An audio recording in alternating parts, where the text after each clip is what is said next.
Now, in real-life programs, sometimes these escape sequences can make our code a little bit hard to read and understand.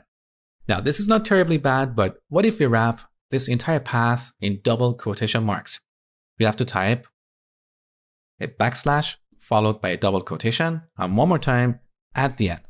Now it's starting to look messy. This is where we can use raw strings to clean up our code. Now, to use a raw string, first we prefix our string with a capital R. Then inside double quotation marks, we add parentheses.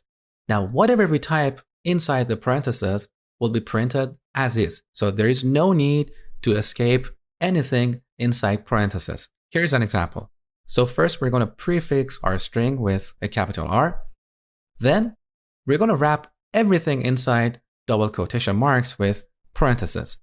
Now inside the parentheses, we can get rid of all these backslashes. So take a look. Here's one, another, one more, and the last one.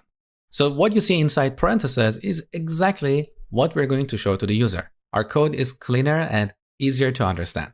This is the benefit of raw strings.